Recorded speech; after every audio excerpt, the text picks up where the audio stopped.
And more cute kids in line here. This line is actually wrapped around twice, and it's to see the man of the hour, or the next couple hours, Santa here at Prince George's Mall. Next, Congress is to blame?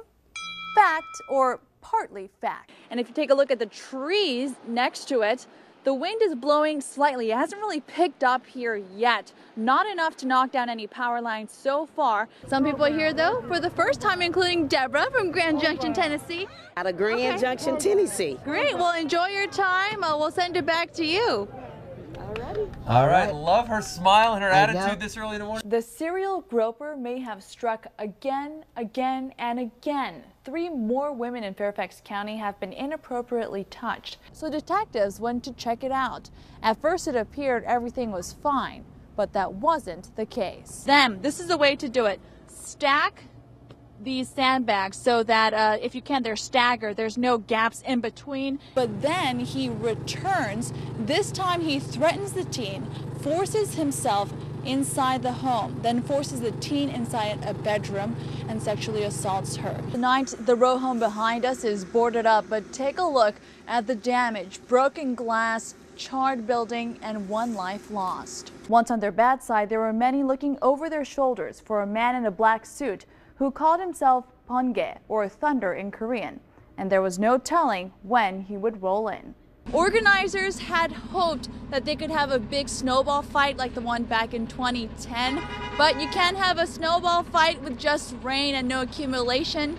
The only snowballs here, unfortunately, Leslie, are the ones on my beanie. Good. Live in Northwest, Co-Im WUSA 9. All right, Co, thanks. So let's say your house is up for sale. You open up your home to potential buyers and real estate agents. But what happens when you're not there to greet them? Arlington County Police have charged this man, 61-year-old real estate agent Stephen Brum, with burglary after they say he was caught on tape stealing women's underwear from an Arlington home. Co-Im shows us the unbelievable video. Pocketing panties? I can't believe this. Very scary, very nerve-wracking. Oh my God. That's terrifying. That's not cool. Arlington County Police released this video. It allegedly shows a real estate agent going through women's clothes. He starts with the top drawer, and after a good minute, stashes some of them. He's really kind of done the other people in his profession a disservice and really kind of damaged the trust that folks are going to have from anyone else that they're going to deal with. Police say the man in the video, Stephen Brum, wasn't even the specific listing agent, but he had a key card. Based upon the video and his comfort level engaging in the act, we believe there's possibly other victims across the region. Someone on this block felt that something was out of place, so they put in a webcam in their room, and they caught somebody red-handed. Neighbors are shocked with the evidence. It's horrible. I mean, just to think, somebody can do this. It's truly a violation of privacy. It don't make sense. And I'm glad they caught the guy. Leaving people thinking twice about who they give access inside their homes. In Arlington County, Co-Im WUSA 9.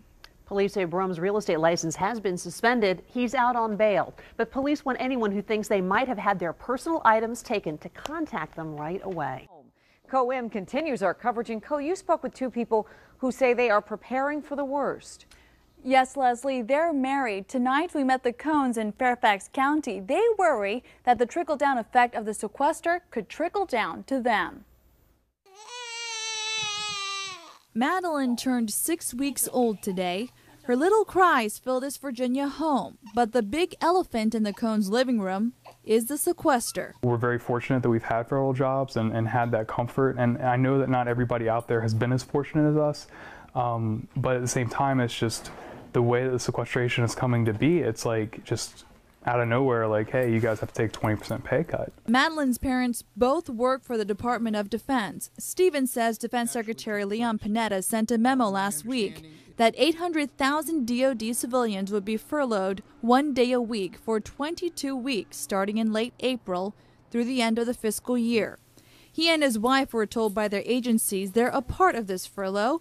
So while the politicians are at a stalemate, the Virginia couple is crunching the numbers. With her starting daycare right around the time that the furlough will actually start, it's just extremely horrible timing. Our monthly expenses are going up right as our income is going way down. They have 3 other children, including Teddy, one of the Cohn's dogs.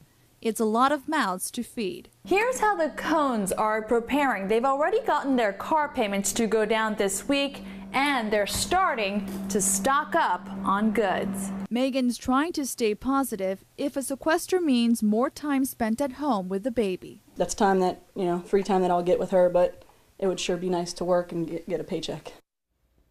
Stephen and Megan say they began budgeting when they got married 5 years ago, but wish they had more time to prepare for the possible big budget cuts.